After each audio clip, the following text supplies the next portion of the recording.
Howdy. We are back for another podcast. And welcome. Welcome to the Colonel and the Kid podcast. I'm your host, Greg Heitmann. And we're a little bit on a roll here. We got another podcast today. Probably, what is it, the third in 4 days? Is that what it was? Something like that. But anyway, what I'd like to say is, well. I was thinking about introducing that as my new catchphrase, and welcome to the podcast. It's almost, I probably shouldn't say this, but it's like, it just crossed my mind to say it. It's like, well, welcome to the podcast. It's almost like I have a stutter, which is very politically incorrect to seem like to talk about or make fun of. And it's amazing. I think today they've almost solved stuttering in children so that whatever speech therapy they can get, um, it's not a thing anymore. And it's funny to me. I've already gone astray on the podcast so far, but there was a very funny little comedian on the little comedy minute on the radio station on KIOT, Coyote 102.5 that I listened to in the morning. And the comedian was talking about the Looney Tunes comics and how it's so politically incorrect. And most of the characters had speech impediments, including Porky Pig with a stutter. So, that's all, folks. That's not the end of the podcast. That's just what Porky Pig would say to end one of his cartoons. Anyway, I digress. Let's get back to the podcast. This is the Colonel and Kid podcast. And particularly, we're looking at chapter 42 today. And that is the Christmastimes part 2. I paused there because I'm looking at my little printout and it says chapter 46. But I have had some revisions and it's been revised. And this is now chapter 42. And it is the Christmastimes part 2. So that'll be coming up here shortly. And I'll read that into the record and have it forever preserved on the internet for all to see, for AI, artificial intelligence, to draw upon stories about humanity and history and Christmas times in the 1970s when I was a child. but anyway, the whole point of this is a memoir of my grandfather. It's the Colonel and the Kid memoir, and this is the podcast about that memoir. So this is the Colonel and the Kid podcast. And of course, I'm the kid, Greg Heitmann, the host of the podcast. And the Colonel was my grandfather, Lieutenant Colonel Edwin P. Hagen Jr., my mom's dad, or maternal grandfather, as some people would say. And it still gives me a pause every time I say that because I'm worried I'm going to make a mistake and say paternal or my dad's mom or mix it up somehow. But it is my mom's dad, my maternal grandfather. And he was very influential on my life. And I assume all of his grandchildren's lives were very much impacted by the Colonel, as people would call him. I never called him the Colonel. I always called him Grandpa Hagen.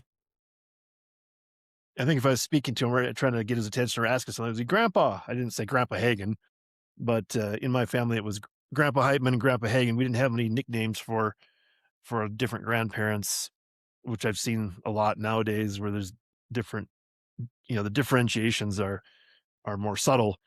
So the kids apparently weren't as smart as kids in my generation where we could say, well, that's Grandpa Heitmann and that's Grandpa Hagen. And that's your differentiation. They're both grandpas, but they have different last names, as if their first names were Grandpa. Oh, that makes me laugh. So, anyway, that's sort of the basis of this whole thing, this exercise that I've done and still continue to put into the record. I I'm just amazed at the progress that I'm at chapter 42. That means there's after today's finished, there'll be 18 more chapters left. And it's hard for me to believe that we've already gotten this far. I started last September doing this, doing the podcast portion of it. I started the actual memoir like 6 years ago, and we're finally to this point where it's going to be finished up eventually here, but more than two-thirds of the way through. Um, and it's just like that, you know, that one step at a time, one foot in front of the other. The 1,000-mile journey begins with the first step. So I look at it now and it's just hard for my mind to comprehend and wrap around the fact that I'm already this far into it. So it's good. I mean, I'm glad. It was just, it's weird. I'm also glad that I'm doing this, and I'm happy to preserve my grandfather's memory. And also, it's for me, it's been, I think I've said this a lot that this has been my psychotherapy for a lot of just positive introspection and reflection on my part, just in, an examination of my life to this point and see the good, the bad, whatever, the ups and downs, and try to document that and try to make the best of it as we go forward. Life is very short, so you got to try to do your best and enjoy it as much as possible. I think that's the key. The key thing or the key takeaway that I would put out there for this is that you know life is for enjoying. I think that sums it up. If you can enjoy it and bring enjoyment to other people, then I think you're doing you're leading a successful life. And if you've done that, then you've led a successful life. So I think for me, that's sort of the conclusion I've got throughout this and the introspection and reflection upon my life so far. And I would say success for the most part. I mean, not 100% success. I mean, that's impossible. I don't think that'd be that'd be perfection. I don't think anybody's perfect. So, but on the bounds, success. So I say that, and I move on to the idea that the memoir is the spine of the podcast. But I branched out into other things, and I have some peripheral topics and recurring segments that I talk about. And I think I have some hopefully for today. Don't know how many I'll get to. I'm going to try to keep it close to an hour, I think, just because I think um my voice is just not, it doesn't want to hold up for for a long time. I think I'm feeling it already just for talking out loud. I think I spend a lot of time by myself when I'm working on this, so I don't talk out loud a lot. So I have this inner monologue and I talk to myself, but quietly inside my head. So I don't get a lot of actual vocal cord usage. So I think my voice is kind of weak at this point because I took a little time off from doing the podcast there for a month, and now we're back, and I haven't built up the stamina to be able to talk very long. So bear with me if you can. Um, so we'll see. We'll shoot for an hour. If I feel okay, and I'm going to go a little longer, then we'll go a little longer. But if not, I just will hold off the topics until next time. And let's do this. Let's just get into the chapter 42, the Christmastimes. So, all right, here we go. Chapter 42 of the Colonel and the Kid podcast. The Christmastimes, Part 2. And as always, we start with a quote. One of the most glorious messes in the world is the mess created in the living room on Christmas Day. Don't clean it up too quickly. And that's a quote from Andy Rooney. And I don't know, who knows? I think there's probably most of my audience has no idea who Andy Rooney is now. But he was kind of the humorist finale segment on 60 Minutes for a long time. And he would have some sort of comical take on life itself. And I'm guessing this was one of his his little monologues at the end of 60 Minutes, trying to end the show with a laugh, talking about the giant mess of torn wrapping paper and everything. And Andy Rooney, the old sage, he seemed always old to me whenever I saw him on 60 Minutes. And I think 60 Minutes was a Sunday staple for pretty much everyone my age growing up. And there's a Sunday night TV show that everyone always, you know, left it on after the NFL football game, or it was turned it on specifically to see the news and updates of all the investigative journalism that's going on. And it's funny that this this quote comes up in this timely manner when when there's a lot of news out there about 60 Minute show itself, and they fired one of their anchors, a longtime anchor, Scott Pelley, which I don't really know. I don't watch 60 Minutes anymore. It's mainstream news has become a joke as far as I can tell, and I don't really pay a lot of attention to it, but it used to have such an authoritative place in the world. 60 Minutes and the all the mainstream media, it used to just rule the world, really tell you what you needed to know and what you should know. And now it's dead, sadly. But 60 Minutes is going through the grinder right now, and it's trying to recreate itself and get back to more of a objective, objective news. I guess an objective new investigative news show. Not not try to tell you what to think, but tell you what's going on so you can think about it yourself. I guess that's what I would say. Anyway, there's a long little editorial before we get started with the chapter, and I thought I couldn't resist because it's just such an amazing coincidence that I had this quote and this stuff is going on in the news at this very moment. It's very weird to me. Timely, very timely. So glad I can talk about it. But let's get to the chapter. Let's start the chapter.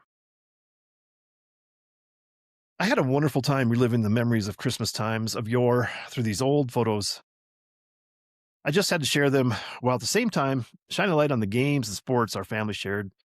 I'm sure this is not unlike the majority of the families I grew up around in my Midwestern childhood. This is a little bit self-indulgent, so please forgive me and bear with me. I think it's the smile on my face in most of these photos that highlights the innocence of those fond memories. And we have the first photo of the Christmastimes Part 2, and I'll read the caption and then describe. The caption reads, "Of course I'm wearing my Minnesota Vikings pajamas. My younger brother Garrett and I set up our electric racetrack in Grandma Hagen's kitchen on Christmas Eve after opening gifts circa 1976. So here I am with Garrett on the floor of the kitchen. It looks like they have linoleum floor there, and we have this like figure 8 racetrack, the electric racetrack that you can set up. It's got little pistol grip type controllers. And I'm looking at the camera and I'm reaching for a car on the linoleum in the black racetrack, and the car's upside down on the inside of a sharp curve. And I'm looking at the camera. I don't know if I'm able to reach out and pick up the car at the same time, not looking at the car, but looking at the camera while I'm getting my picture taken. And it's the classic house in town in Siston, South Dakota. The kitchen, and you can see the kitchen cabinets and those round little handles for the cupboards, and up above is the counter, and the kitchen sink is right above me, and you can see this long cord to plug in the racetrack there hanging by right next to me. And Garrett, my little brother, I don't know, it's 76, he was probably 3 years old, I guess, then, and he's barely in the corner of the frame of the photo, and he's got the little controller for the race car track, and I don't see where his race car is. But anyway, it's just this classic Christmas time photo where we both got our pajamas on. I'm wearing my yellow, gold, I guess I should say, because that's the Vikings color, gold. Minnesota Vikings pajamas, long pants and long sleeve shirt top pajamas. And I think in '76, I was 7 years old, I guess. And I don't I don't really remember much about that racetrack. I think we got different ones over the years, and I'm not sure if that was the one where you could actually change lanes with the controller or not, so you could pass other cars, but this was a very short track. It was probably only about 15 feet, figure eight. If you straighten it all out, it's in a figure eight here. But I don't know how much they cost at that time, that kind of gift, but I think for your money's worth, for the amount of time we got to play with that stuff, I think it was cost per hour, a very good deal for entertaining the kids and an investment in the by the parents to say, okay, we can keep the kids quiet and entertained and out of our hair for, you know, many hours for this price. I bet I bet then, I don't know. I'm gonna throw out some numbers here and people can check it and check me, make fun of me, mock me if they want. But I'm gonna say it was probably a racetrack like that. I'm guessing it's probably $15 at that time, which I'm not sure what that would be now today. Should we say three times? Let's say $45 toy then in modern day times, because that'd be 50 years ago now, 1976. Oh my God. I didn't think about that. Bicentennial year. Here we are, 2026 now. And I don't know if inflation is three times as, if that would be right. I'll throw that out there. Maybe I'll check it and add it to the corrections next time, if nothing else. All right, we have another photo right away of Christmas times, and I'll read the caption. It's a very long caption. I'll read that and then I'll try to describe it. So, caption reads: Here's Garrett trying out Super Toe, a football kicking game. Like the electric racetrack, the three of us boys, Grady, Greg, and Garrett, would get gifts together for Christmas. You could see the spinner where you would spin it and be told the distance and what hash mark you had to set up, left, right, or middle. The game included plastic tape with yardage marked off as well. As the plastic goalpost, the plastic football was placed in front of the foot of the kicker, and you would bang down on the head of the plastic player to swing the leg of the kicker and launch the football. I think the kicker and at least one football still sat on a shelf in my mom's basement before she moved. Sadly, I don't know where it is now. It might be in Grady's basement where his grandkids can play with it. There was also a similar version of the game for basketball called Super Jock, and we had that game also. Photo circa Christmas 1976. So this is a photo, and Garrett would have been about 3 years old, and he's got the little toy. It's about I don't know if it's even a foot tall, maybe like 9 inches tall, little plastic football player. And like I said, you hit his head and pound down on his head, and it makes the harder you hit the pound down on his head, the harder his leg kicks, and it will kick the ball. And it's pretty funny because the ball had flat ends, so it could sit right in front of his foot and stand upright. And great idea for a game. They should bring that back. NFL should endorse that and bring it back just to get kids involved. I think they would love it. But I don't know. I don't know how that game could even last, because I think as kids we were very violent and we'd be smashing down that guy's head. It's pretty good, tough plastic. I guess maybe the resistance was for kids. You would end up hurting your hand if you did it too hard. So you had to measure how much pain you could withstand with how far you could actually have the little player kick the football. So, but Garrett's holding the football and he's looking like he's holding the football player tilted up like he's kicked it. I don't think he knew what he was doing, but he's got little footy pajamas on, little blue footy pajamas. And I think behind him, I'm not 100% sure. No, I don't think it is. I thought that might be the hide-a-bed couch at my grandma Hagen's, but I think that's actually that might have been our house in Rolla, North Dakota. And I don't think that's the hide-a-bed. I think that's just a regular plain old couch with a flower pattern similar to the hide-a-bed that I have mentioned earlier in the in the memoir. And if you haven't listened to that chapter, then you should go back and see that one. I think that way, I'm not gonna don't quote me on this, but I think that was the Den chapter called, a chapter called The Den, Den, if you want to look that up and listen to that one. But maybe I'll have to check with my mom to double check and see if that's the couch from Rolla. I say that because we had shag carpet that was bright orange, and I think that's what that is. That Garrett's sitting on the floor with on the shag carpet. So anyway, yeah. Here's another photo. I'll read the caption and then describe. Caption reads, "Here I am, all smiles, opening gifts, Christmas circa 1976 in Rolla, North Dakota." Just a couple of notes on this photo. Note 1, in the upper left portion of the photo, you can see a set of encyclopedias, something half the population now knows nothing about today. Directly behind me is the hi-fi stereo cabinet that held the turntable. 3, making a surprise appearance, flashing into the bottom left corner, is my mom. I guess an early photobomb. And yes, this is Rolla, North Dakota, and I think as I previously mentioned, the shag carpet in the living room, that bright orange carpet, and here I am on my hands and knees, opening a gift, and I'm looking up at the camera, smiling, very happy to be opening Christmas presents. And I still can recall that being a kid, probably between like 5 and 12 years old, it's probably the best time to be a kid and and enjoy Christmas.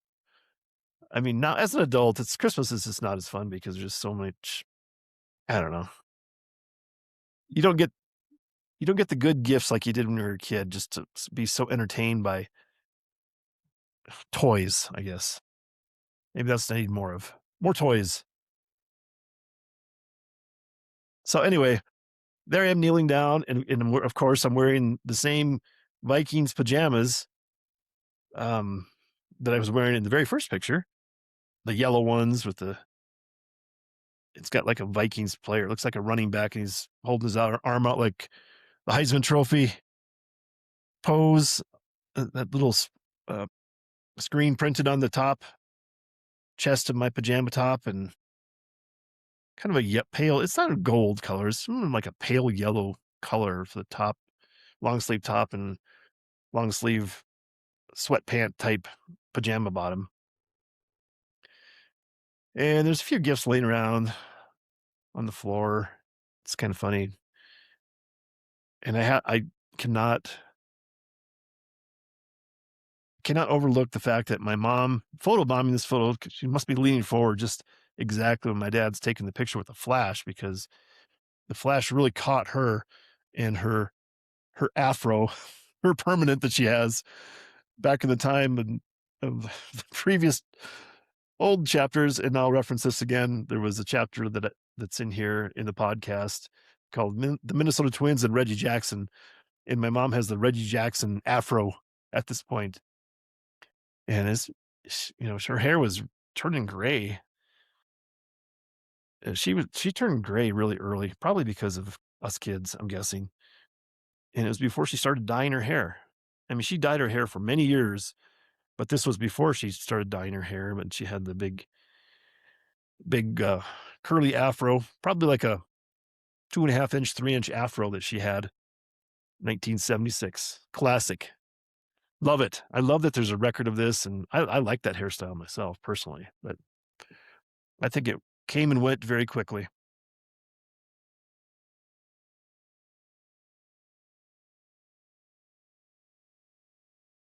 So this whole chapter's, I think, pretty much photos. And so we have another photo of me, and I'll read the caption, and then I'll describe. The caption reads, "Similar to the above photo, Garrett photobombs me playing one of the first electronic handheld games that I can remember, a football game made by Mattel. I'm all smiles, relaxing in my Vikings pajamas after a good haul of toys for Christmas. circa 1977. So I'm calling this 1977. I don't know if that's true, but I'm sitting in a lazy boy. I know it's in our house. I'm not sure where it is. I think it's probably that'd be Billings, Montana. But I see a bar stool behind there. I don't remember having bar stools in a bar in Billings. That's just evading my memory at this time. But that's the classic light stand that was between the lazy boys that we always had in the living room, and that's the classic lamp that my mom and dad had with that little frilly lamp shade on there. I remember that as plain as day. And I'm just like kicked back, all cool, relaxing in the chair. And I think that's an Afghan hanging over the back of the chair that my grandma Hagen had crocheted. And you can clearly see that my Vikings pajama shirt there. And I guess maybe I thought it was the Heisman Trophy like pose, but maybe that looks it looks more like Fran Tarkington dropping back for a pass on there. He's got the purple home jersey with white pants. And there in my hands, I'm holding the little electronic football game. And of course, we have Garrett photobombing the photo. And I don't know if my dad was lined up to take a picture of me with the flash. And again, Garrett pops his head up and it cuts the top of his head off right at his eye level. So he looks kind of like an alien, kind of like a bowl cut haircut. And his hair looks really blonde there, dirty blonde versus dark brown. Most kids had like darker brown hair. Anyway, it's a classic photo. I like I said, just love seeing these photos. There's nothing but great memories for me when I see these photos and think about the good old days. And they were good. They were great old days, not just good old days. And then on to the next photo we have here. We have I'll read the caption, then try to describe. It won't take much more description, but caption reads, "Here's a modern day close up of a game similar to the handheld electronic game I'm playing in the photo above. I don't remember who, but somebody gave me this classic football game for Christmas about 10 years ago. And what it is, it's like a retro style game, and it says classic football on it by Mattel. And it's just got, what's it got, like 8 buttons on it. There's 6 buttons for controlling the game, and there's like a sound on or off button. And then there's 9 buttons, let's say, because it's got an on and off switch and then a Pro 1 or Pro 2. And that switch, the Pro 1 or Pro 2, just it made the little blips move faster. So like if you were on the offense, you played on offense all the time. So that the defense was electronic memory of the game itself, and those little defensive players would move faster if you played Pro 2. And there was like a little ticking clock, and it would tick, tick, and then they would move along, tick. It's such a simplistic representation of football. It's mind boggling that they could actually pull that off, that was football. But it's got a classic design. And I think this is the key visual for just the plastic case that holds the electronics. It's very simplistic electronics inside, but it's got like a little stadium that you're looking down upon. And it's got like little bench seating all the way around. And you can see the painted on goalposts and the football field there. And it's got above where it says Mattel, the name brand on it, it's got little stylized football player there, little very simple football player formed into the plastic. And the stadium is formed into the plastic too, to show the stadium. And built into that part, it's got like the scoreboard, and it is great. This is, to me, the real forerunner of design of handheld computer games. And I'm flabbergasted at the leaps forward we've made. I haven't played any handheld games other than my iPad for a long time, but I would consider this like one of the forerunners in that area of electronics, if you want to call it that. But amazing, and hopefully you're watching the video on YouTube video, and you can see me, and I will post these pictures, and I'll overlay them into the actual video, and you can be able to see them and see what they look like, and then you can judge my description and see if it matches the photo that the way I describe it versus the way the actual photo looks like to you. Please feel free to comment in the in the comment area in YouTube if I've been just a complete if I have not done it justice. So, and here we go, one more photo. Not one more. Another photo, let's say. And I'll read the caption and describe because this one's got another long caption and a lot of stuff going on in the photo. So, caption reads, "Caught off guard in this photo. I'm not even fully smiling as I open gifts and System circa 1976. I looked really weird in this photo. This has to be the most awkward age for kids, around 7 or 8 years old, where their front teeth are too large and out of proportion with their face. My hair seems orange. Not a good look. I'm sure it was just the lighting. I've never been a ginger. I'm a little confused on the date. It may have actually been 1975, but I'm going to stick with 1976 because at my right knee is the Falk's duck call still in the box as I open a pair of Minnesota Vikings mittens. I'm surrounded by other amazing toys, including a Tonka water truck and Nerf rockets. Behind me is my mom cleaning up behind the kids, as usual. So there's a lot of stuff in this photo, and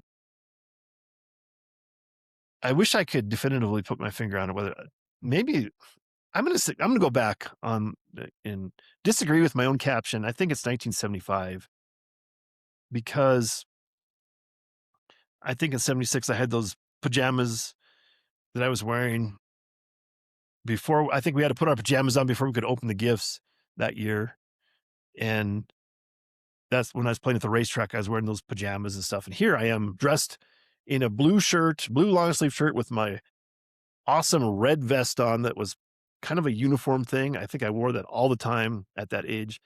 And I have these like dark red pants, jeans that are not blue jeans, but they're more of a maroon color, I guess.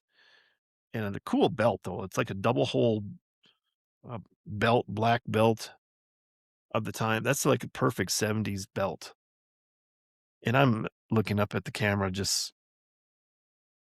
I guess maybe I was so focused on opening the gifts and my I'm sure my dad took these photos, and my dad was like, "Hey, look up here."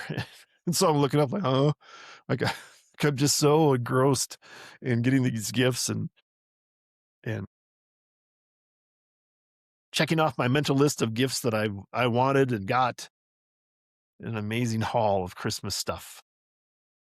And I do like that my mom is going around behind me. She's right behind me. Looks like she's scooping up scraps of wrapping paper and putting them away, much like the cautionary quote from the start of this chapter about don't clean up the mess too quickly because there's nothing like the mess of opening presents at Christmas time. So,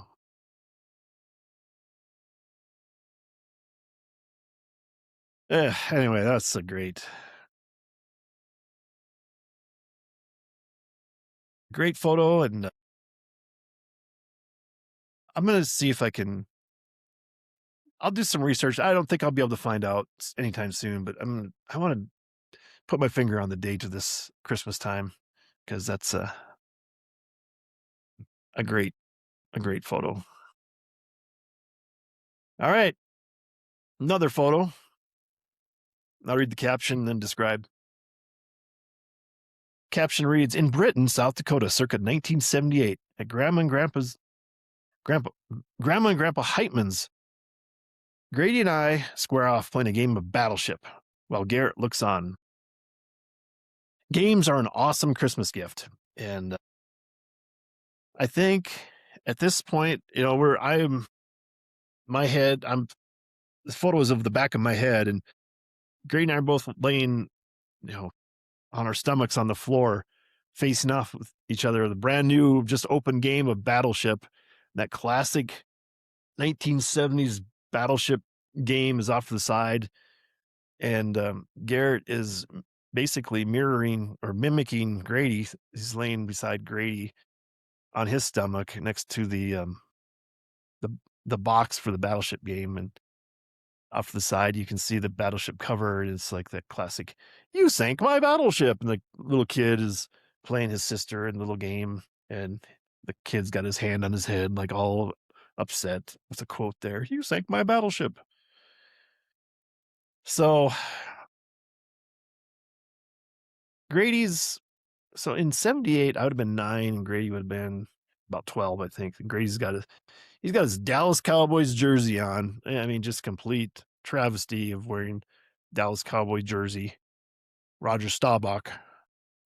And he's got some gray pants, and Garrett's got a red shirt. Looks like Garrett's got some white sweatbands on his wrists, indicative of the stylish fashion in sports that we always like to keep up with. And it looks like, I'm going to say those are some classic Kmart Trax tennis shoes that Garrett's wearing with his blue jeans. So Garrett would have been 5 years old, I think, at that time. So, and then you can see the back of my head. And I had this really awesome shirt that I liked. It was a long sleeve blue shirt, dark navy blue shirt, but then it had stripes running down from the collar, down the shoulders, and all the way down to the sleeves to the wrist. And I think it had like a white and white stripe with a red going down the middle of the white stripe all the way on each sleeve. And I think that was one of my favorite shirts. And I think I'm wearing that there. And of course, I'm wearing a red vest at this time. I think I'd grown, and I think Grady had that red vest, and now I've grown into it. So I think I'm wearing the red vest, continuing my uniform style of dressing that I still like to wear today. I like to wear the same stuff all the time. So if I find something I like, I'd buy like multiple of those.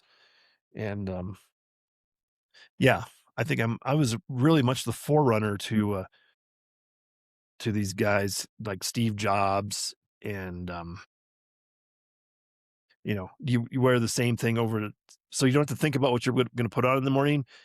That's one decision you don't have to make because it's already been made. That's what you're going to wear. So moving on. Here's another photo, and I'll read the caption and describe. Caption reads, "Could I look happier that it's Christmas time while we play a game? Clockwise, me, Aunt Kathy, Grady, and Christy play Hungry Hungry Hippos. I think. Pretty sure that's Hungry Hungry Hippos.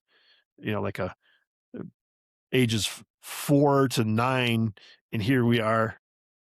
I'm 9, I think, and Kathy's probably in her 30s. Grady's 12, and Christy's probably 8 or 9. So, as evidence in the caption, Christmas 1978 insisted, and I'm talking about the caption on the actual photograph itself. It's in cursive, my mom's writing, Christmas 1978 insisted. Note my clothing, green sweatbands on my wrists, clearly an early fashion statement, an indication of my athletic prowess.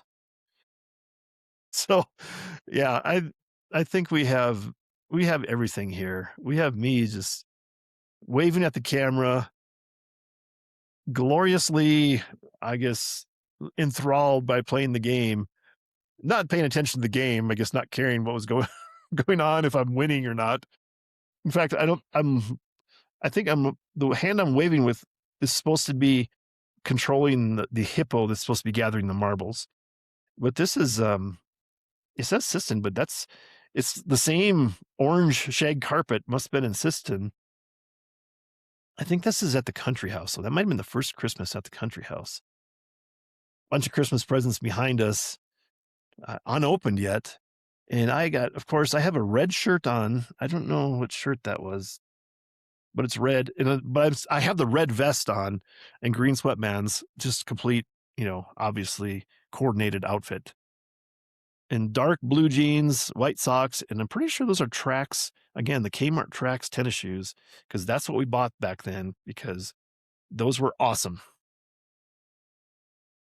And Tracks is spelled Traxx, I believe. You can double check me on that. But those, I remember getting, that was something special. An occasion to go to Kmart and get new shoes was monumental in my my childhood growing up. I remember that as being so awesome. And I remember going to Kmart, and I don't know, I mean, Kmart closed 10 years ago now, whatever. There was a Kmart actually close to my neighborhood here in Santa Fe for a long time. And I think they did have it, but I remember as a kid, they'd have these blue light specials, these in-store sales, and they'd have a little cart, they move it around the store, and then be like a flashing emergency light that you would associate with a police car, but it was blue, and it'd spin around and be like this flashing blue light special, and then it'd be a sale on something, whatever it was. Oh, yeah. The good old days when stuff like that would happen. But anyway, so I'm there facing the camera. Everyone else is focused on the game. So Kathy's to my left, because I'm in the top, like, left corner, and then to my left it's Kathy, and she's got really long hair there. It looks nice. And there's Grady with his Dallas Cowboys jersey on, number 12, his gray pants. And I'm pretty sure that's Christy, but it might be Jackie. I don't know. She has really blonde hair because her dad was really blonde, even though Kathy's got dark hair. But Jackie and Christy both had really blonde hair when they were kids growing up. Anyway, it's classic. And you can just see it's just completely the back of either Christie's. I think I noted as Christy, but it could have been Jackie. Oh, this I if you're watching me on the YouTube video of this, you probably just see that I'm smiling, just laughing, and it's just so cool to me. It's just so nostalgic to see these photos. To enjoy it, and and again, we're getting down there. We get another photo. All this is hardly any text, just all photos. But this one, classic, classic photo. So I'll read the caption, then describe. Caption reads: Christmas, circa 1978. Here I am opening a gift, clad in my Minnesota Vikings PJs, and wearing an earlier open gift, a Vikings baseball cap. Dan Tungy, on Kathy's second husband, sits behind me. I'm not sure what has our attention off to the left. So there I am sitting on a chair, a little rocking chair, like a lazy boy rocker. And I have different Minnesota Vikings pajamas on here if you're not watching the video and not able to see these photos that I'm going to load up into the YouTube video. These are white pajamas, long sleeve top and long pant, sweat pant type bottoms, but they're white, and then they have a purple collar on the pajama top, but it's Minnesota Vikings helmet on there, Minnesota across the top, and then the Vikings with a special Vikings unique script on the bottom. And the cap I'm wearing, I wish I could find this. Maybe they're gonna bring it back as a classic sometime, but it's like a trucker style mesh cap on the back, but it's got purple bill on the top and purple on top of that too, but there's a white band in the middle of the crown of the front of the cap, and it's got the Minnesota Vikings logo. I think it says, I don't know if it says Vikings on each side. It's Minnesota on one side and then Vikings on the other, but it's got the Viking uh, blonde braid and beard and the Viking horn hat on top of that. And that was an awesome cap. Like I said, I wish I could find another. Maybe I can find one Maybe I'll do some digging on the internet and see if I can dig up one for myself. Bring back good old memories. But there's Dan Tungy behind me. I think he was pretty much bald at that time, but then he had longer hair on the sides, kind of like but that style is they don't have that style anymore. Long the long ring of hair around the back of the head, even though you're bald on top. I don't know. And then there's a nice fern in a planter behind Dan there.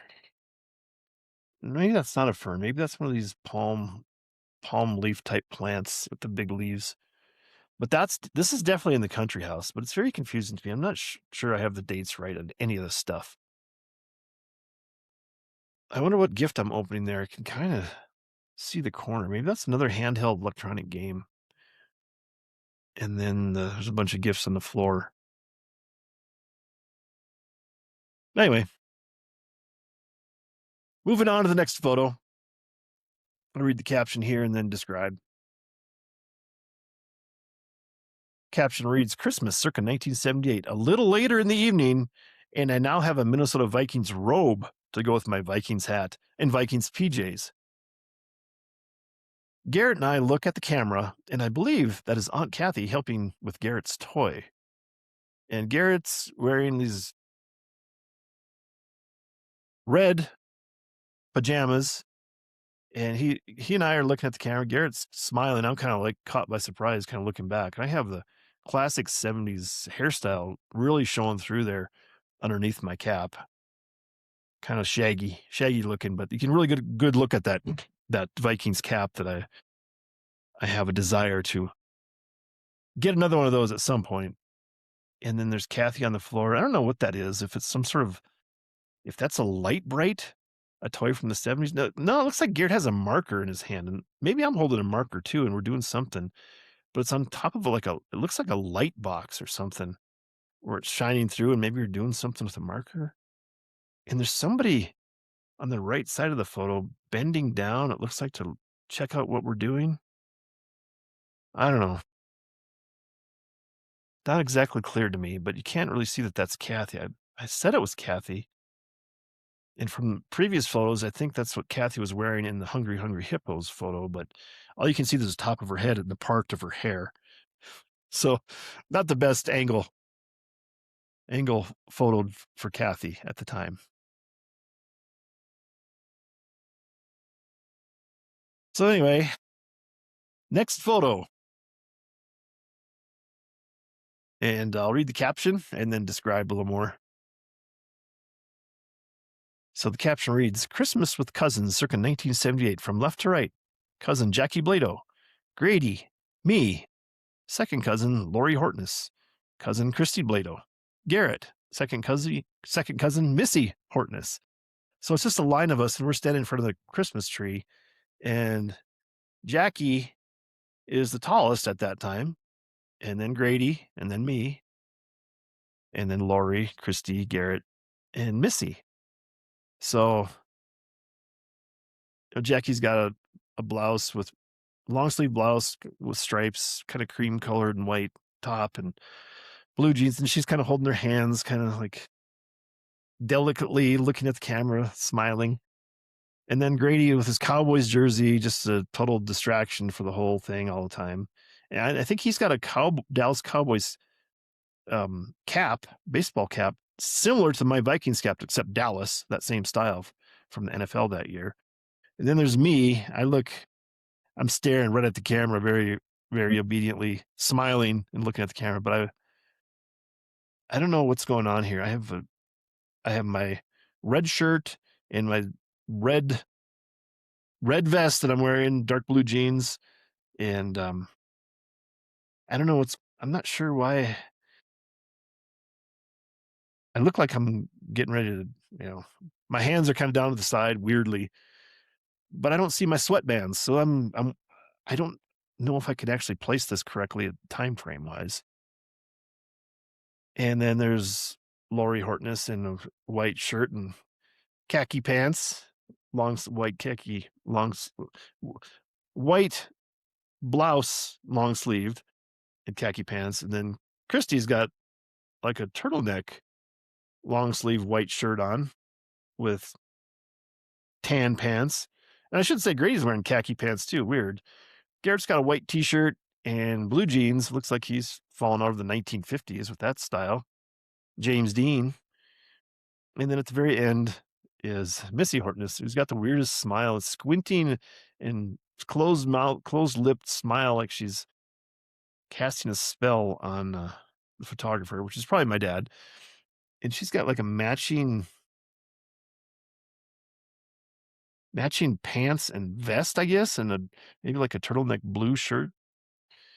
And I think she's probably 5 years old, 4 years old, maybe 4 or 5 years old. Maybe you're younger than Garrett at that time. So, and then the next photo, I'll read the caption and then describe. Caption reads, Christmas with first cousins circa 1982. And what a difference 4 years make. From left to right. Grady, Jackie, me, Christy, Garrett, and the newest first cousin, Karen Tungy. So Grady is now way taller than Jackie. He's probably like 5 inches taller than her. And to be consistent, Grady's wearing a Dallas Cowboys blue t-shirt with number 11 on it, which was Danny White, quarterback at the time. I think he was a punter and backup quarterback, and then he became the quarterback after Roger Staubach retired. So it's just, again, this is a slap in the face to Vikings fans. And then there's Jackie, and I'm actually a couple inches taller than Jackie, but she's next in line because I guess we're going by age.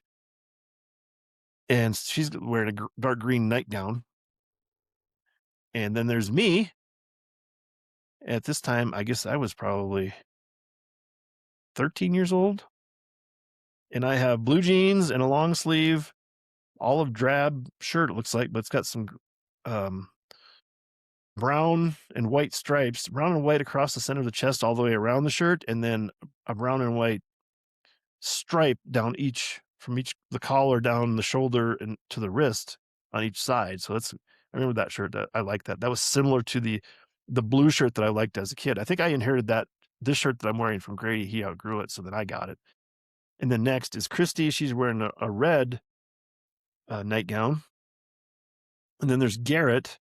He's wearing a Pittsburgh Steelers sweatshirt, long sleeve sweatshirt with the black sleeves, white front, and it's got a picture of the Pittsburgh Steelers helmet on it. And, too much of my disgust of their fickle fanship towards the Vikings at the time. And he's got some gray jeans, it looks like, and he's got a watch. Looks like he's wearing the digital watch there. Pretty cool.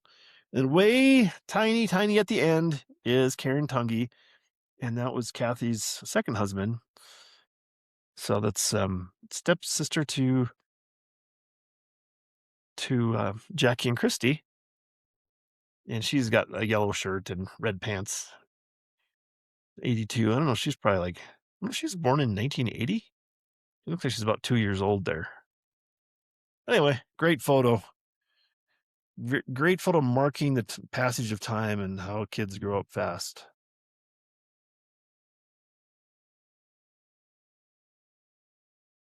And of course, we got one outdoor photo. This is pretty awesome.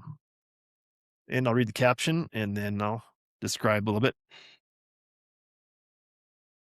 Circa 1978, this photo of who I believe to be Grady and Jackie shows a classic Christmas time activity of sledding o'er the snow-covered hills.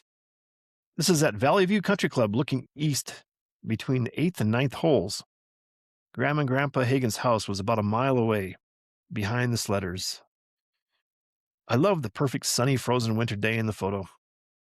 A perfect blanket of snow covers everything, no bare patches of ground to be seen. Also note the heavy-duty plastic sleds that were perfect vehicles to propel children down the hills of the tundra. So in 78, that'd be, I don't know. I think that's Jackie and Grady, but it could be me. I don't know. Because I say that because Grady was much taller than Jackie, and pretty sure that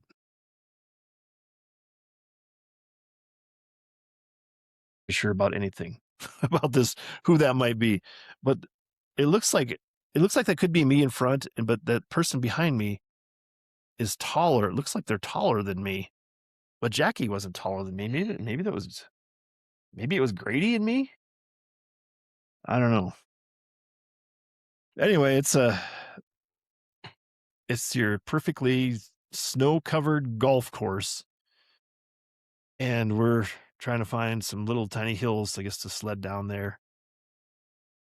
And I don't know if I've mentioned this before, but in front of us, if to the west of, we're looking to the east in this photo, but if you turn around and look directly behind us, there was like s- a small ski hill they had, and they had a little tow rope at one point. I remember climbing. The tow rope wasn't working ever, I guess, as far as I ever knew during my lifetime, but I think previously it had, so you could get a tow rope and be pulled up on your skis up to the top of the hill and sled down the hills, probably only about 250, 300 yards slope, but it's pretty steep. But I remember trying to sled down that, and there was always overgrown with some bigger weeds, and you just get whacked in the face by these giant weeds going down on your little pieces of plastic, little toboggans.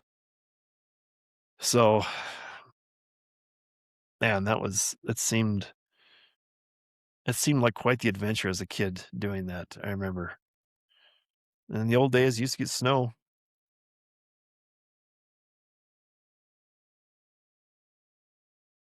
I don't think they get this much snow anymore there, that part of the country, or anywhere else to be truthful, but good times. Well, we finally made the last photo here. It's it's funny. I didn't realize there was pretty much zero text except the little two short paragraphs to start this when I asked for your indulgence and going over these photos. If you could indulge me, but this is the last photo. It's got to be one of my favorites. So let me read the caption and then I'll describe. This is one of my favorite photos. I have saved it for last in this chapter. I don't remember seeing this photo before.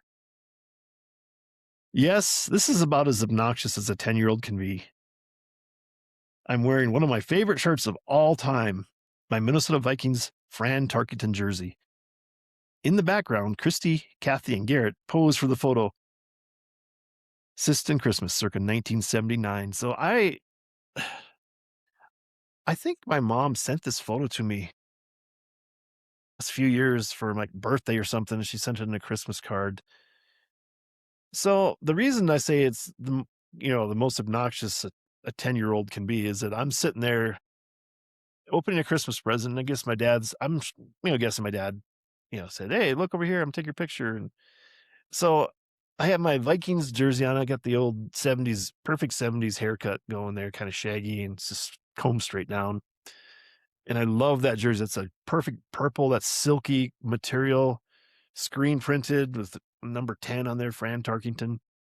But I got my tongue sticking out of my mouth, all weird, kind of going up and to the right. Like I'm just being a total weirdo, making faces at the camera as I get my picture taken. So I feel a little embarrassed to talk about that way, but it's like, yeah, I think that's the way I was as a kid. Pretty much a jerk. And, you know, as my mom would say, little shit.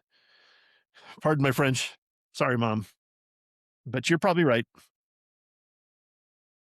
I don't think I was horribly behaved, but I was probably the biggest jerk out of all of us boys on there because I don't know. I just had too much energy and too much attitude, and I thought I was probably pretty cool. Why wouldn't I think I was cool? I was wearing a Fran Tarkenton jersey. I thought I was, and I could be the next quarterback for the Minnesota Vikings. I don't know. I think I had, you know, what do they say? Got over my skis, outkicked my coverage a lot of times in my with my attitude and being a kid. but there's more to it than just me in this photo just being weird. I look to the side there to my right, you can just catch the corner glimpse of a large family photo. I remember that photo. It was taken before this fake background, and and you could just see the edge of my dad there and there, but it was a pretty big photo and family photo from, I don't know, maybe we were in Billings. No, in '79, we would have been in Brigham City or maybe Groton at that time. I don't know if we'd moved back completely. I don't know. I don't know exactly, but I remember that family photo. I'll have to see if I can dig up the actual photo of that, maybe share that later at some point. But then, so that's on the side, and that was given to somebody for Christmas. I don't know if it was from my mom to grandma and grandpa, so they could hang up in their house and have a picture of, you know, the their daughter's family. But there's a nice big Christmas tree. This picture is taken at Christmas time at the country house with Grandma and Grandpa Hagen just outside of Siston, South Dakota. And behind me is Christy's holding a Jack in the Box, and she's kind of giving the peace sign behind the Jack in the Box that's up out of its box. And there's Garrett. He's got a hand on the Jack in the Box, and he's kind of pointing at it, smiling and pointing at the Jack in the Box like he's very entertained by it. Maybe he's looking at her fingers, giving it rabbit ears or whatever, giving the peace sign behind the Jack in the Box. But Christy's really smiling. And then behind her is her mom, Kathy, my Aunt Kathy. And Kathy's looking right at the camera, but looks like she's surprised there's a picture being taken. And Kathy's got giant hair. She's got like the original, um, I guess, Aquanet, hairband, classic rock. Maybe classic rock was just starting to come around then in '79. But she looks like she's, I don't know, zoned out completely, staring at the camera. And Garrett's, Christy's got like the 3/4 length sleeve shirt with red sleeves and white shirt, and looks like she's wearing blue jeans. And Garrett's got like a sweatshirt, just a bluish gray sweatshirt and blue jeans on, and he's kneeling down. So I encourage you to go onto YouTube and see these videos once I get them uploaded on there, and you can check them out. And I saved the best for last. Me and my Vikings, my Fran Tarkington jersey. That's the best. I think I had my school picture that year. If I wish I knew where it was, what grade I was in, but I'm pretty sure that my mom let me get my school picture taken with that jersey on, which was awesome. I wish I had that jersey today because that'd be, I could have framed it and had it in the room like I was like a star athlete of that time. Like they retired my jersey from punt and pass and kick. Oh, wow. Yeah, it's amazing. Anyway, that's it. That's the end of the chapter. We'll wrap it up here with the quote, as we always do. Chapter 42, The Christmastimes, Part 2. The final quote for the chapter today, quote, "It is more blessed to give than to receive," end quote. And of course, that's Jesus Christ from Acts 20, verse 35. So there you go. Talk about, I have all these pictures of me getting gifts and opening them. Not once did I have a gift or a photo of me giving somebody a gift and have that documented. So that's classic. It's classic Greg. Classic Greg picture with his tongue sticking out, being obnoxious. What can I say? It's perfect. Print it. There you go. We got a full hour and 4 minutes so far into the podcast. So I'll keep her short because that chapter was very short in words, but heavy in photos and description. So gotta love it. So today I wanted to just give you the sports update. I don't have any corrections.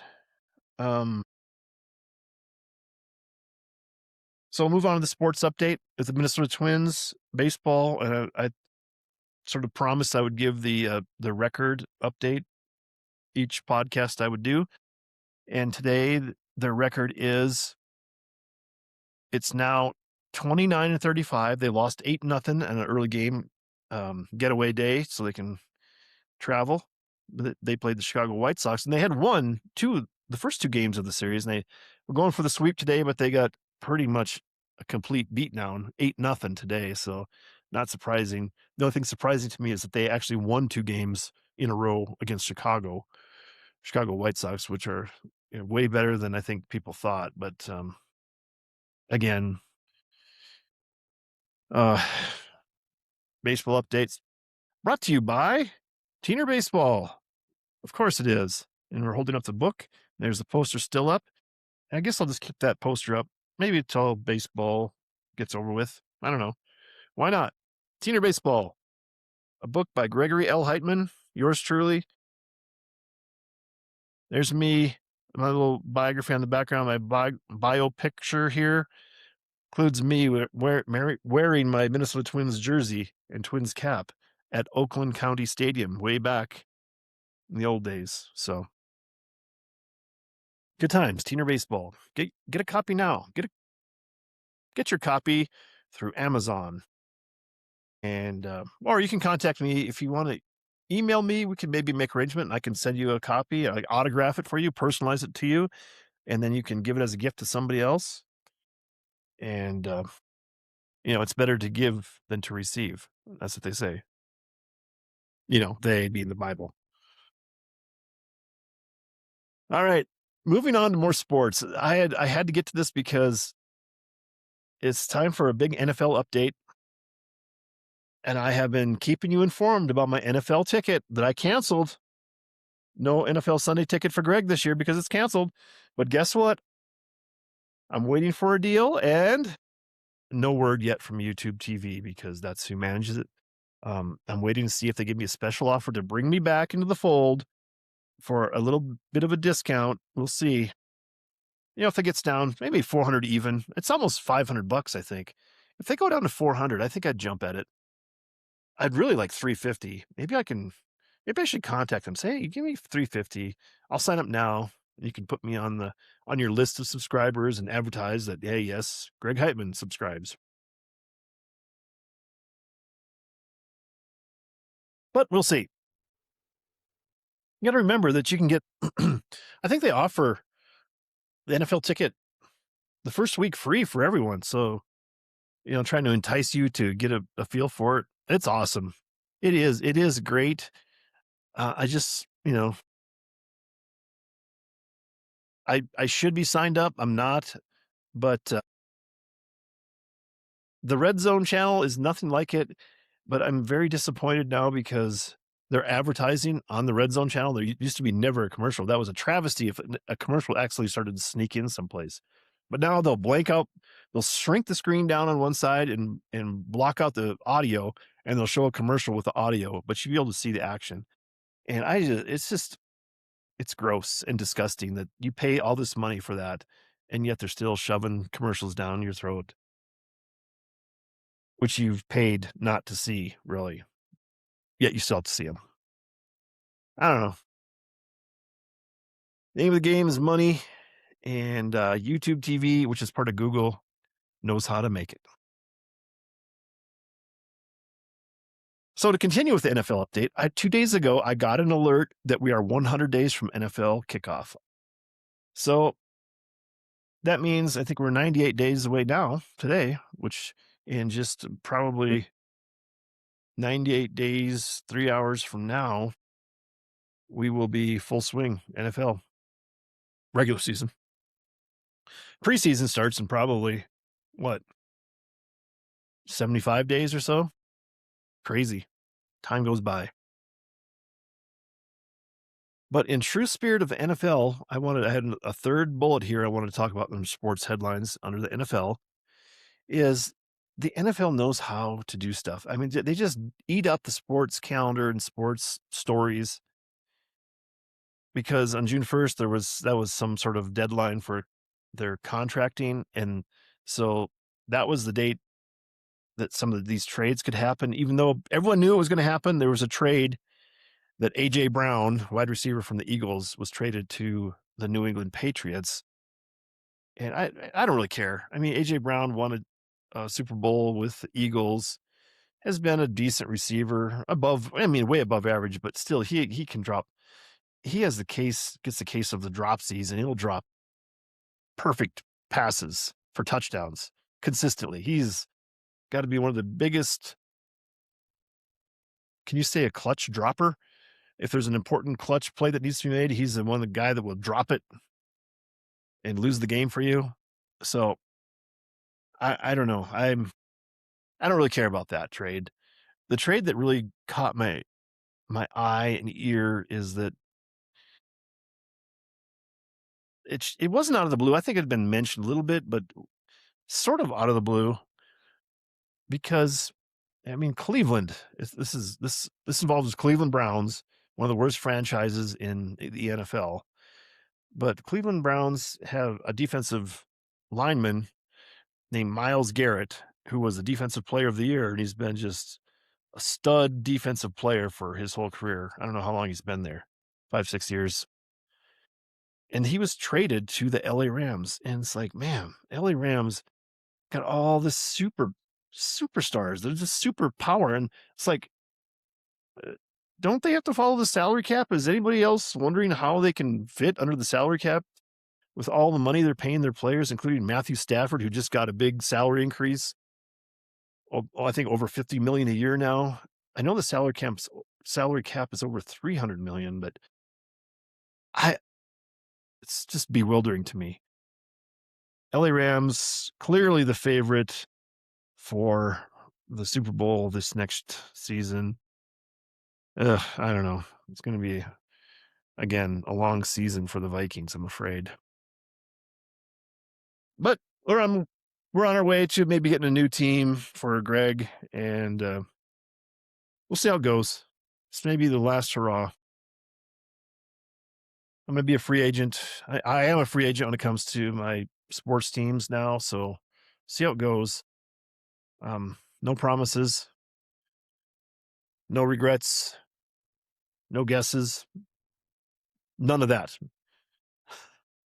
A man without a team, I guess, at this point. I am familiar with the Minnesota Vikings mostly, but I don't know if I really claim them anymore. Even though all the you just saw all the photos of me with my Minnesota Vikings gear as a child. You know, when you're a child, you do childish things. When you're an adult, a lot of times you still do childish things. You're still a fan of the Vikings. Maybe not for much longer. We'll see. Anyway, on to the hockey report. NHL hockey finals are going on, and I watched the first game last night, and I had told somebody that I thought Carolina Hurricanes would win, and they got off, I think it was like 25 seconds in the game, they scored a goal. It's like, oh my God, this is going to be a walkover. And then they scored another goal, and they were up 2-0 against Las Vegas Golden Knights. And lo and behold, guess what? The Knights came back and won 5-4 in a really good game. A lot of scoring, 9 goals in that game.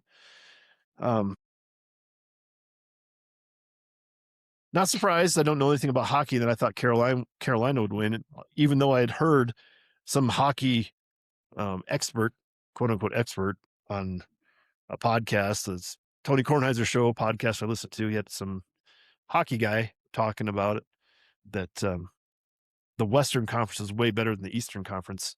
And did I pay any attention to the experts? No, I just said Carolina is going to win. But we'll see.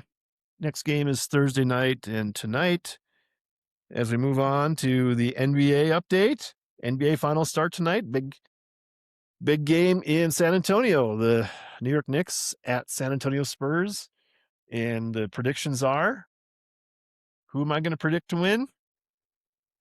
Well,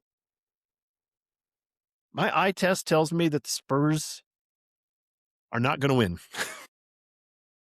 I think even though they have Victor Wembanyama, the 7'4" guard, he's like a guard out there. He was able to dribble the ball and handle the ball and shoot 3-pointers, and it's just amazing.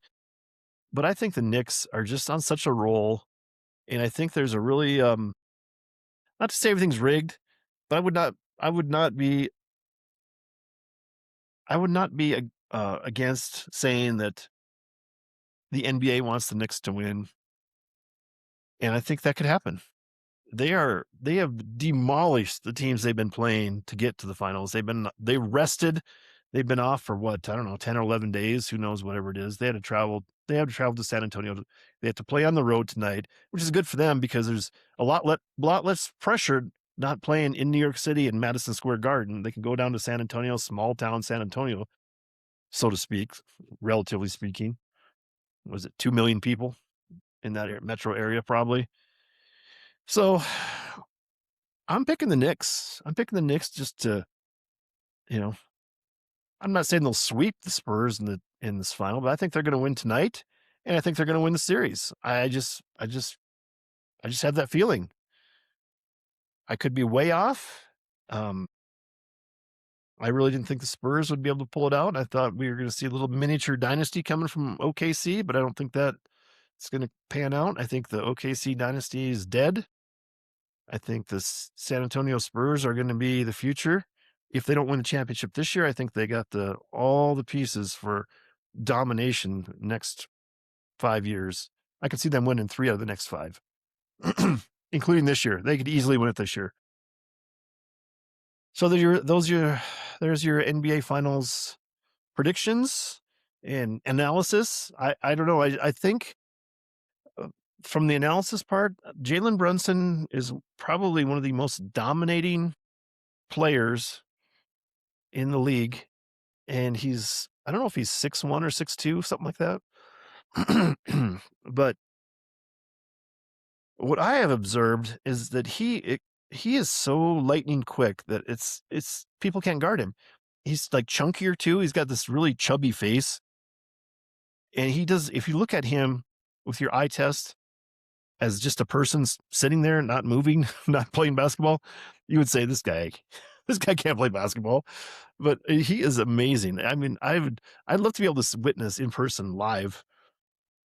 You know, I like to try to guard him with my 57-year-old skills and just see how fast he is, just to see him get around me, because I don't think you can appreciate that on TV or anything else other than seeing it live and seeing it in person close up. But I mean, it's impressive.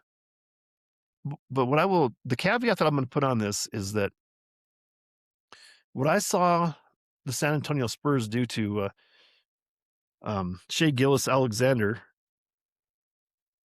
SGA, is that San Antonio defenders really bodied him and physically pushed him around, and the referees wouldn't call fouls. They would. To me, the game of basketball is a finesse game. So you start pushing people and hip checking them and putting your chest into, chest bumping them with your chest to knock them off the game. That's a foul. I mean, the game is finesse. Football is a game of physicality. If that's where you want to, have physicality, that's where it should be. So I would say that, and I don't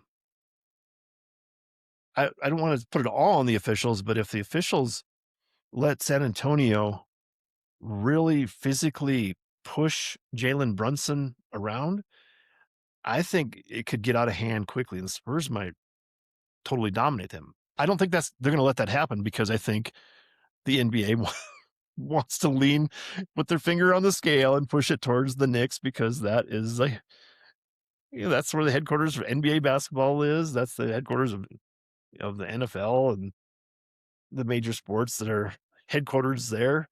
So they want their hometown team to do good. That huge population, the huge populace that's out there on the East Coast and New York area. Why not? Why not make them happy? So I feel bad saying that, but I think, as the saying goes, money talks. That's what this is about. I don't think it's sort of like the Yankees and Cowboys. You got the Knicks. People love them or they hate them. There's no mixed feelings about them. It's like the Cowboys. People love them or they hate them. Baseball, it's Yankees. The hated Yankees or loved Yankees. People just love them or hate them. There's no in between. But you know what? That draws eyes.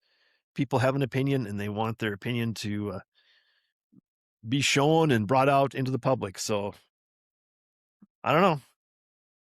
Knicks and Spurs.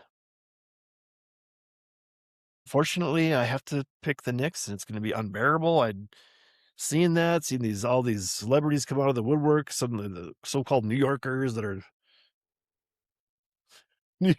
are fans of the Knicks. Suddenly, what was it? I like Jimmy Fallon being at the game.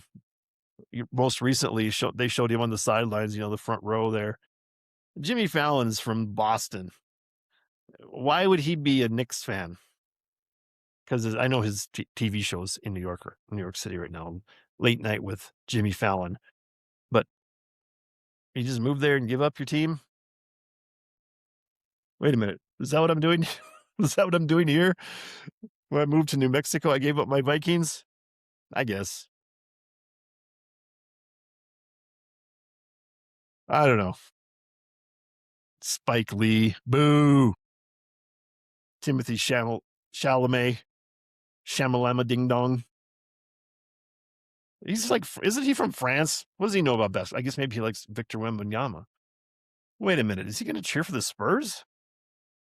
We have a breaking story here that we could talk about. All right, that's enough sports talk. I do want to talk about the big news. I say big news, exclamation point. Yesterday we had primaries in three states.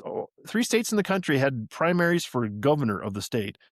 And strangely enough, it's all states that I have interest in. New Mexico, South Dakota, and California. And you say, well, California, what do you mean? We know you're from South Dakota originally and you live in New Mexico now. Why California? It's like California. I'm an author, a screenwriter, and Hollywood is in California. So I mean, to me, it makes a difference. Maybe I could be out there and get the next blockbuster movie made from one of my screenplays. I don't know, who knows? And I want there to be a good governor there.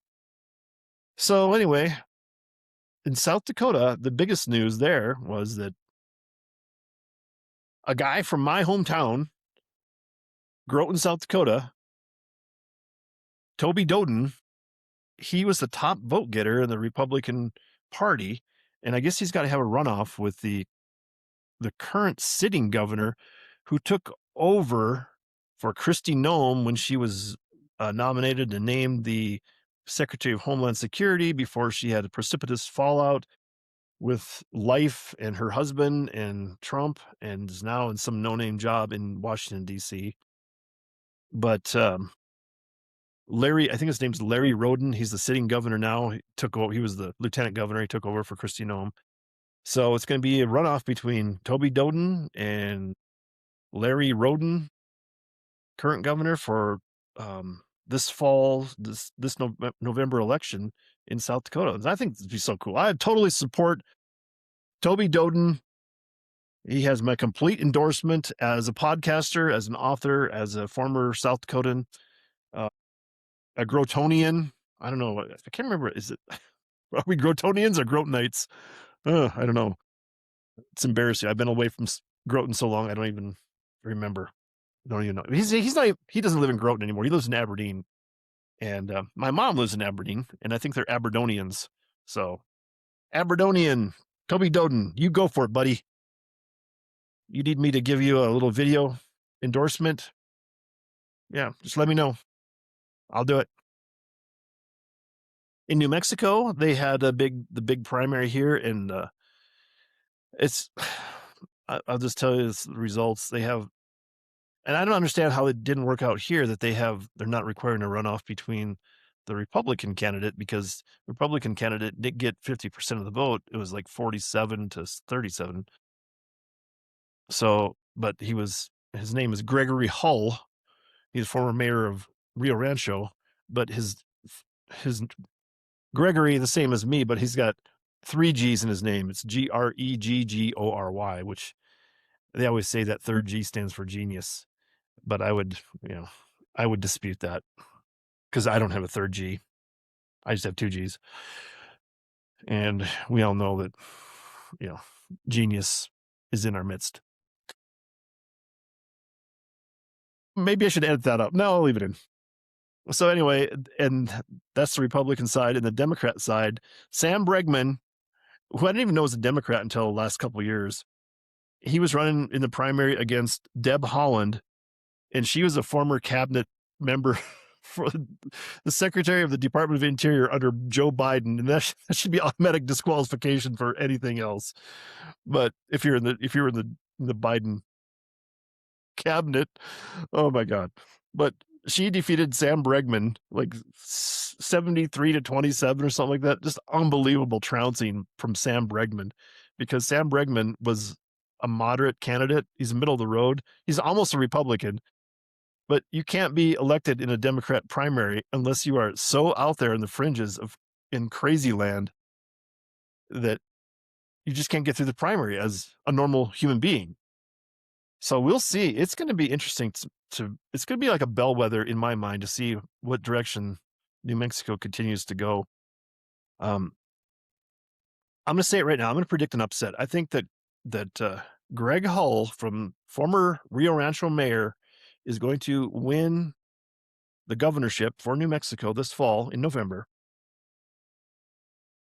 much to the chagrin of all the Democrats in New Mexico, and to the chagrin and surprise of the country that New Mexico isn't completely lost and following the same path as California.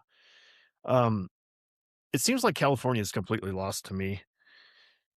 I Hollywood has pretty much moved out of there. I mean, Hollywood barely exists as far as the filmmaking goes anymore, TV.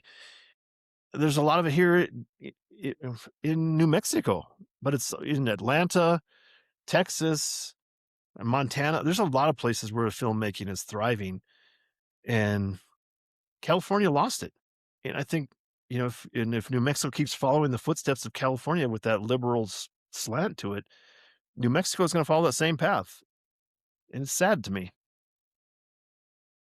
Anyway, California, I mean, there's going to be, they have a weird system there in California. So it might turn out that the current top vote getter is actually a Republican, and second place is a Democrat, but they have like an open primary. It's just the top two candidates, the top two vote getting candidates in their primary. They could both be Republican. They could both be Democrat. There could be one Republican, one Democrat, but the top two go face off in November. And right at this point, it could be some sort of a new direction for California, because I think the top vote getter right now, as it stands, I mean, they're still counting votes, but the top vote getter for California governor in the primary is a Republican at this point. So we'll see. Maybe California can recover. That would be awesome. I think that'd be an indication that this country can be saved and turned around. And that's a positive note. And I think instead of going on with the rest of my stuff, I got a few things that I wanted to talk about, but I think we're going to end it there. We're almost at an hour and a half, and that's a positive note that California may be saved. Maybe New Mexico will be saved. And maybe I'll know the governor of South Dakota. That'd be awesome. And I'm gonna leave it there. The positive note for the podcast, and sign off today on the Wednesday, June 3rd. Hey, June 3rd. I think it's AJ's birthday. AJ Heitmann, my nephew, my younger brother Garrett's son.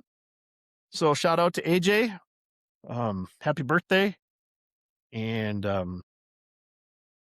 was trying to get the twins to get you a win for your birthday, but guess what? They didn't.